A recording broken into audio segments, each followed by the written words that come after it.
நாற்றம் அடிக்கிறது. சின்ன குழந்தை அன்னை பாத்திமா வீட்டுல இருந்து பாக்குறாங்க, என்னடா எங்க அப்பா மேல இப்படி போடுறீங்கன்னு ஓடி வந்து, பாத்திமா அதை விடவும் சின்ன புள்ள, உடலுடைய நஜீஸை விடவும் உருவத்தில் சின்ன புள்ள, தள்ளுது, தள்ள முடியல. கூட இருந்த பிள்ளைலாம் கூப்பிட்டு தள்ளுங்கன்னு சொல்றது, தள்ளுறாங்க. ரசூலுல்லாஹ்வுடைய உடம்புல, யா ரசூலுல்லாஹ் நீங்க எந்திரிச்சிக்க கூடாதா, நாற்றம் அடிக்கிறத, நீங்க இப்படி எந்திரிச்சு தூக்கி போட்டிருக்கலாமே. ஸல்லல்லாஹு அலைஹி வஸல்லம், நான் சஜிதாவிலே அல்லாஹ்வை நினைத்து கொண்டு இருந்தேன் அம்மா, எனக்கு இது நினைவிலே இல்லை. அவங்க ஏதாவது செய்யலாம் வாங்க, அவன் செய்ய வேண்டிய வேலையை அவன் செய்ய, நம்ம பொறுமையா இருப்போம். அல்லாஹ் நமக்கு நிச்சயம் வெற்றி தருவான். நம்ம சொல்றோம், வெற்றி கொடுத்திருப்பான். அன்னைக்கு அவங்க எதிர்த்து கோவப்பட்டிருந்தா அல்லாஹ் வெற்றியை கொடுத்திருப்பான். ரசூலுல்லாஹ்வுடைய பொறுமையினால அன்னைக்கு மக்கா அன்னைக்கு எதிர்த்திருந்தால், அவங்க தொல்லை கொடுக்கும் பொழுது ஹிஜ்ரத்துக்கு போகாமையே ரசூலுல்லாஹ் எதிர்த்திருந்தால் மக்காவை கொடுத்திருப்பான். அந்த சமூக மக்களுக்கு மட்டும்தான் கொடுத்திருப்பான். அன்னைக்கு பொறுமையாக இருந்து ஊரை விட்டு எல்லோரும் காலி பண்ணி போனதற்கு பின்னால் அந்த பொறுமையை எல்லாம் தாண்டி மீண்டும் மக்காவுக்கு வந்து பெற்றார்கள் இல்லையா? அது ஏன் தெரியுமா? கியாமத்து வரைக்கும் முஸ்லிம்களுக்கு அல்லாஹ் மக்காவை கொடுத்தான். நான் சொல்றது புரியுதுங்களா? நம்ம கோபப்படும் பொழுது நமக்கு ஒரு விஷயம் நாம நினைச்சது நடக்கும், ஆனால் அது நமக்கு மட்டும்தான் நடக்கும். கொஞ்சம் பொறுமையோடு இருந்தால் நம் சந்ததிகளையே அதை அனுபவிக்கலாம். இதெல்லாம் அந்த உம்ராவுடைய பயணத்துல நீங்க விளங்க வேண்டிய முக்கியமான விஷயங்கள். அதனால உம்ராவுல ரொம்ப இலகுவா, ரொம்ப பொறுமையா, ரொம்ப சாதுவா, சிறப்பான முறையில் நடந்துப்போம் இன்ஷா அல்லாஹ். அதுதான் உங்க உள்ளத்துல வரணும். அங்க என்ன நடந்தாலும் சகிப்புத்தன்மையோட இருக்க, ஆனா நிச்சயம் எல்லாம் சரியாகும். கொஞ்சம் பொறுமையை கையாளும், அது ரொம்ப மெயின். உம்ராவுடைய சுன்னத்தே செய்தனா இப்ராஹிம் அலைஹிஸ்ஸலாம் அவங்களுடைய சுன்னத் தான். அப்படி இருக்கும் பொழுது முதல்ல ரசூலுல்லாஹ் உம்ராவுக்கு போகும்பொழுது உடனே போகல, மொட்டை அடிச்சுட்டு திரும்பினாங்க. உம்ரா செய்யாமே மொட்டை அடிச்சு திரும்பினாங்க ஹுதைபியாங்கிற இடத்துல. நீங்க இன்ஷா அல்லாஹ் அந்த ஜியாரா பயணம் போவீங்க. அப்படிப்பட்ட ஒரு இடத்துல நீங்க செய்ய வேண்டிய முக்கியமான விஷயங்கள் உங்கள் தக்குவா, இறையச்சம். இது அல்லாஹ்வுக்காக தான் நான் செய்கிறேன், எனக்காக இதை செய்யல, அல்லாஹ்வுக்காக செய்கிறேன், அல்லாஹ்விடம் உதவி தேடி செய்கிறேன், அல்லாஹ்வுக்கு நன்றி செலுத்தி செய்கிறேன், அல்லாஹ்வுக்காக நான் இபாதத்தை தியாகம் செய்து செய்கிறேன். அந்த தியாகத்தை வெளிப்படுத்துங்கள் இன்ஷா அல்லாஹ். செய்யலாமா இன்ஷா அல்லாஹ்? 4 விஷயம் தான். முதல்ல இஹ்ராம், நான் ஏற்கனவே சொன்ன மாதிரி. 2வது தவாஃப், தவாஃபை பற்றி உங்களுக்கு சொன்ன அந்த முக்கியமான விஷயம். தவாஃப் யாருக்கு செய்கிறோம்? ரப்பை தவாஃப் செய்கிறோம். 3வது சஈ, சஃபா மர்வாவிலே சஈ செய்வது. 4வது மொட்டை அடிப்பது. பெண்களாக இருந்தால் தங்களுடைய கூந்தலில் உள்ள இறுதி கடைசியில் இருக்கிற ஒரு சிறு பகுதி முடிகளை மட்டும் பிடிக்கும். இது மக்கா. மக்காவிலே செய்யக்கூடிய முக்கியமான அமல். மக்காவிலே உம்ராவுடைய அமல் முடிச்சிடும் இன்ஷா அல்லாஹ். மக்கா என்பது அல்லாஹ்வுடைய பூமி. அல்லாஹ் பைத்துல்லா வைத்திருக்கிறான். அல்லாஹ் ஏன் அங்க பைத்துல்லா வைத்தான் என்றால், அங்கதான் ஹாத்தமுன் நபி பிறப்பார் என்பதற்காக வைத்தான். அல்லாஹ் ஹாத்தமுன் நபி பிறப்பார் என்பதற்காகத்தான் வைத்தான். உலகத்திலே இருக்கிற எந்த நபியாக இருந்தாலும் அஷ்ஹது அல்லா இலாஹா இல்லல்லாஹ் வ அஷ்ஹது அன்ன முஹம்மதர் ரசூலுல்லாஹ் என்று சொல்லிதான் அவரும் நபியாக ஆனார். நாம மட்டும் அதை சொல்லல. அஷ்ஹது அன்ன மூசா ரசூலுல்லாஹ் அப்படின்னு ஒரு சமூகம் சொல்லுது.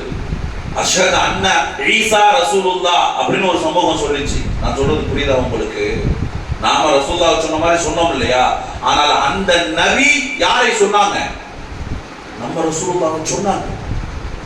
நம்ம ரசூலுல்லாஹ் சொல்லிதான் நபியா அனுப்பப்பட்டாங்க. நபி மட்டுமல்ல, ரசூல். தௌராத்து கொடுக்கப்பட்ட மூசாவா இருக்கட்டும், இஞ்சிலை கொடுக்கப்பட்ட ஈசாவாக இருக்கட்டும், ஜபூரை கொடுக்கப்பட்ட தாவூதாக இருக்கட்டும், யாராக இருக்கட்டும், அவங்களும் என்னதான் சொன்னாங்க? அஷ்ஹது அன்ன முஹம்மது ரசூலுல்லாஹ் என்று சொன்னார்கள். சொன்னாதான் அவங்க நபி, சொன்னாதான் அவங்க ரசூல், சொன்னாதான் நாம முஸ்லிம். நாம நினைக்கிற மாதிரி ஏதோ குர்ஆன் இப்ப வந்துச்சு, ரசூலுல்லாஹ் இப்ப வந்தாங்க அப்படின்னு நினைக்கிறோம். நோ, அவங்க பிகினிங்ல இருந்தே வர்றாங்க. அர்ஷுடைய இடத்திலேயே செய்த ஆதம் அலைஹிஸ்ஸலாம் பார்த்தாங்க. லா இலாஹ இல்லல்லாஹ் முஹம்மது ரசூலுல்லாஹ் என்பது யாரை பார்க்கிறார்?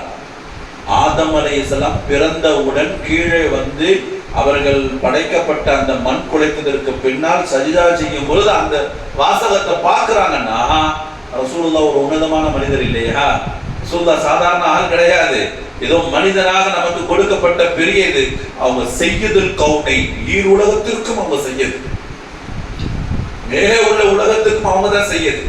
மலக்குகளும் அவர்களை ரசூல் ஏற்றுக்கொள்ளணும், மலக்குகள் ஏற்றுக்கொள்ளணும். அப்பதான் மலக்கு ஏற்றுக்கொள்ளாதனாலதான் அவன் இப்லீஸாக மாறினான்.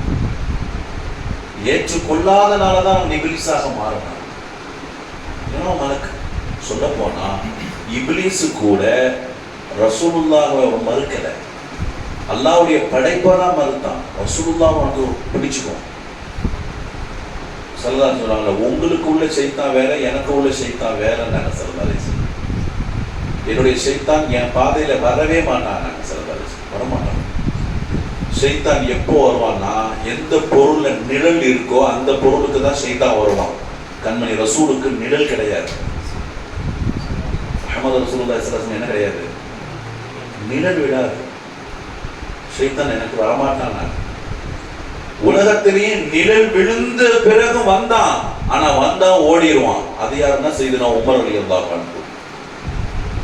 உமர் ஒரு வழியில் வந்தால் ஷைத்தான் வேறொரு வழியில் வருவான். உமருக்கு முன்னாடி வரமாட்டான், பயப்படுவான் ஷைத்தான், என்கிட்ட நெருங்கவே மாட்டான். நான் சொல்றேன், ரசூலுல்லாஹ் நிறைய இடங்கள்ல சொல்லுவாங்க. அதே மாதிரி ஷைத்தான் வந்து சில அமல்கள் செய்யாதன்னு சொல்ல மாட்டான், அமலை கெடுப்பான். அப்படியே வந்து அறுக்க போறாங்க, அந்த மண்ணுக்கு தானே போறீங்க, அறுக்காத அப்படின்னு அறுக்கிற நேரத்துல வந்து கெடுக்கிறான். அந்த அமலை செஞ்ச பிறகுதான் வந்து என்ன செய்வான், கெடுப்பான். அதுக்கு முன்னாடியே அந்த கத்தி எடுக்கும் போதோ அல்லது அதுக்கு முன்னாடியே எந்திக்கும் பொழுதோ அல்லது தூக்கத்துல இருந்து எந்திரிச்சு அப்பெல்லாம் கெடுக்கல. நாமெல்லாம் பாருங்களேன், தொழுகாதே என்று ஷைத்தானை விட மனுஷன் தான் நினைக்கிறானே தவிர ஷைத்தான் நினைக்க மாட்டான். ஷைத்தான் தொழுவதுக்கெல்லாம் எல்லாம் செஞ்சிருவான். டக்குன்னு முழிப்பெல்லாம் கொடுப்பான். பார்த்தா மணி வரை 5 இருக்கும், முழிப்பு கொடுப்பான், எழுதிக்கணும். அப்படியே 5 மணி இருக்கும். நாம தான் என்ன செய்வோம்னா அலாரத்தை ஆஃப் பண்ணி ஒரு 10 நிமிஷம் கழிச்சு எழுதிக்கலான்னு இருப்போம். அப்போ ஷைத்தான் எப்போதான் கெடுப்பான் தெரியுமா, நம்ம அல்லாஹ் அக்பர் தக்பீர் கெட்டோம்னு நினைச்சீங்கன்னா அப்போ வருவான். நீ இந்த சாவியை இந்த இடத்துல இங்க வச்சிருக்கடான்னு சொல்லுவான். மொபைல்ல நீ சுவிட்ச் ஆஃப் பண்ணல, ஆன்ல தான் இருக்கு. எப்போ சொல்லுவான், தக்பீர் கெட்ட பிறகுதான் எல்லா நினைப்பு வரும். செக்குக்கு நம்ம கையெழுத்து போடணும், அவளுக்கு இதை வாங்கி தரணும், இவனுக்கு அதை கொடுக்கணும், அவள்கிட்ட இதை சொன்னோமே, அவள்கிட்ட எல்லாம் எப்போ வரும்னா அவ்வளோ நேரம் சும்மா உட்கார்ந்து இருப்போம், வெட்டி பேச்செல்லாம் பேசுவோம், ஞாபகம் வராது. அல்லாஹு அக்பர் தக்பீர் கெட்டோம், அப்போ வந்து டிஸ்டர்ப் பண்ணுவான். நீ கான்சென்ட்ரா தொழுதுடக்கூடாது, அல்லாஹ்வுக்கு நேரா தொழுதுடக்கூடாது, அதை ஓதிடக்கூடாது, இதை ஓதிடக்கூடாது. அப்பதான் நம்ம உஷாராகும். அதனாலதான் அவுது பில்லாஹி மினஷ் ஷைத்தானிர் ரஜீம் பிஸ்மில்லாஹிர் ரஹ்மானிர் ரஹீம் என்று ஒவ்வொரு நன்மையான காரியம் செய்யும் பொழுதும் சொல்லுங்க நாங்க ரசூலுல்லாஹ். ஏன்னா நன்மையை செய்யும் பொழுதுதான் அவன் உள்ளே வருவான். இஹ்ராம் ஆடையெல்லாம் போட்ட பிறகுதான் நமக்கு உள்ளத்துல தோணும், கொஞ்சம் நாத்து அடிக்கிற மாதிரி இருக்க, ஒரு சென்ட் அடிச்சுக்கலாமான்னு கேட்பான். என்ன சொல்றீங்க? அப்பதான் நம்ம அத்தனை நாளா நகம் கடிக்க மாட்டார் ராஜியார். ஃபிளைட்ல உட்காரும் பொழுது இஹ்ராம் போடும்போது நகம் கடிக்கிற மாதிரி கொண்டு போயிடுவார். இப்போ இந்த மாதிரி ஷைத்தானுடைய விஷயங்கள் எல்லாம் நம்ம என்ன செஞ்சிடக்கூடாது, இஹ்ராம் கட்டும் பொழுது உள்ளே வந்து செஞ்சிடக்கூடாது. ரசூலுல்லாஹி ஸல்லல்லாஹு அலைஹி வஸல்லம் சொன்னாங்க, ஷைத்தான் நல்லவரை கெடுப்பான், இல்லை நல்லதையே கெடுத்து விடுவான். அவன் தான் ஆயத்துல் குர்சியை 3 தடவை ஒவ்வொரு வக்துக்கு பின்னால ஆயத்துல் குர்சியை ஓதுனவர்கள் சொர்க்கவாசின்னு சொல்லி கொடுத்த ரகசியமே யார் தான், ஷைத்தான் தான் சொல்லி கொடுத்தான். 3 நாள் ஒரு திருடனை கட்டி போட்டிருக்காங்க ரசூலுல்லாஹ். திருடனை வந்து கட்டி போட்டு வைக்கும் பொழுது அவன் வந்து அவுத்து விடுன்னு சொல்லுங்கிறான். அபூ ஹுரைரா போய் நிற்கிறாங்க, நான் அவுத்து விட மாட்டேன், இல்லை கொஞ்சோண்டு அவுத்து விடு, உனக்கு ஒரு ரகசியத்தை சொல்லி தர்றேன். அப்படியே ரகசியத்தை சொல்லி தர்றேன். என்ன ரகசியம்? நீ இந்த வக்துல நீ தொழுதுன்னு சொன்னா ஒவ்வொரு தொழுகைக்கு பின்னாடி நீ ஆயத்துல் குர்சியை ஓதிப்பார், ஓதுனா நீ சொர்க்கவாசி அப்படின்னு அவுத்து விட்டுருவாங்க. ரசூலுல்லாஹ்ட்ட வந்து சொன்னாங்க, யார் ரசூலுல்லாஹ் இப்படி வந்து சொல்லி கொடுத்தான், நானும் அதே மாதிரி செஞ்சேன், சரி நமக்கு ஒரு விஷயத்தை சொல்லி கொடுக்குறானே, அவன் என்ன பொய் சொன்னானா அப்படின்னாங்க. ரசூலுல்லாஹ் சொன்னாங்க, இன்னஹு கத்தாப் வ கௌலுஹு ஹக்னாங்க. சொன்னவன் பொய்யன், ஆனால் சொன்னது உண்மை. நாங்க சொல்லதே சொன்னவன் வேற யாரும் இல்லை, ஷைத்தான் சொன்னான், ஆனா சொன்ன விஷயம் உண்மை. ஒவ்வொரு வக்துக்கு ஃபர்தானதற்கு பின்னால் ஆயத்துல் குர்சியை யார் நியமமாக ஓதி வருவாரோ அவர் கேள்வி கணக்கு இல்லாமல் சொர்க்கத்திற்கு போகலாம். நாங்கள் சொல்லலாம். ஏன் இதை சொல்றேன் அப்படின்னா, நீங்க இன்ஷா அல்லாஹ் பேணுதலோட இஹ்ராம் ஆடை அணிந்து கொண்டு ஷைத்தானுடைய எந்த விஷயத்துக்கும் ஊசலாட்டத்துக்கும் நம்ம அனுமதிக்கவே கூடாது. அங்க போய் ஏதாவது ஒரு சிந்தனையை போடுவான், ஏதாவது ஒரு தர்பியத்துல நம்ம இருப்போம், இந்த ஜோடு நடந்திருக்கிற மாதிரி. அங்க ஏதாவது மாத்தணும்வா, ஏதாவது சண்டை போடணுமா, ஏதாவது பொய் சொல்லுவோம். எதுக்குமே அனுமதிக்க கூடாது. எந்த விஷயமாக இருந்தாலும் சரி, ஸ்ட்ராங்கா இருந்தோம் ஈமான். சரிங்களா? அந்த 2 ரகாத் இஹ்ராமுடைய நியத்து தான் முக்கியம். இதுல எல்லாமே நியத்து தான். அல்லாஹ் உனக்காக நியத்து செய்யறேன், உனக்காக நியத்து, இதை லேசுப்படுத்து, கபூல் செய். ஒவ்வொரு அமலுக்கு பின்னாலும் கபூலியத்தை கேட்கணும். அதான் மெயின். எப்படி காபாவை கட்டியதற்கு பின்னால கபூலியத்தை கேட்டாங்களோ, எப்படி சம்சம் வந்ததற்கு பின்னாடி கபூலியத்தை கேட்டாங்களோ, அம்பியாக்கள் கேட்டாங்க, ரசூலுல்லாஹ் கேட்டாங்க, ரசூலுல்லாஹ் கேட்பாங்க. நாமளும் கேட்கணும், கபூலியத்தை கேட்கணும். ஒண்ணு ஈஸியான வேர்டு, ரப்பனா தக்கபல் மின்னி. இல்ல எனக்கு அந்த அரபி கூட கேட்க முடியலன்னா பரவாயில்ல, அல்லாஹ்ட்ட உள்ளத்தால கேட்கணும். நான் கபூல் செய், நான் ஒரு சதக்கா செய்யறேன், கபூல் செய், கபூல் செய். தொழுது எச்சு வந்துடக்கூடாது. தொழுது முடிச்ச பிறகு நம்ம முதல்ல கேட்கறது ரப்பனா தக்கபல் மின்னி. நான் தொழுததை கபூல் செய். கபூல் செஞ்சா தானங்க அது நேச்சுரல். கபூல் செய்யணும்னா அது தொழுது என்ன பிரயோஜனம்? அல்லாஹ் கபூல் செய்யணுமே. நான் சொல்றது புரியுதுங்களா? ஒரு தட்டு இருக்குதுன்னா அந்த தட்டுல நம்ம சாப்பிட்ற சாப்பாடுல எத்தனை பங்குகள் இருக்கோ, எத்தனை கவலம் போதோ, ஒரு 10 கவலம் வாயில போடுறோம்னா 8 கவலத்துல எனக்கு ஃபுல்லா ஆயிடுச்சுன்னா இந்த 8 கவலம் தான் நம்ம வயிறு கபூல் செஞ்சிருக்கு. சாப்பாடு இருக்கிறதுக்கு நம்ம உள்ள சாப்பிட முடியுமா? சாப்பிட முடியும். கபூலாக 1000 ரக்காத் நம்ம தொழுது இருப்போம். 1000மே கபூல் எப்படி தெரியும்? அவனுக்காக, அவனுக்கு தேவை, அவனுக்கு எது பிடிக்கும், ஹலாலான ஆடை, ஹலாலாக இருக்கணும், யாரையும் ஏமாத்தி இருக்க கூடாது, யாருடைய அமானிதத்தை மோசடி செஞ்சிருக்க கூடாது, ஹராம் கலந்துருக்க, இதெல்லாம் அல்லாஹ் பார்ப்பான்ல.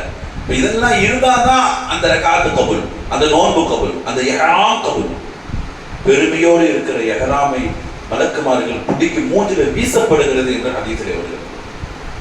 ஹராமான பானம், ஹராமான உணவு, ஹராமான உடை அணிந்த எந்த துஆவும் கபூல் ஆகாது என்று ஹதீஸிலே வருகிறது.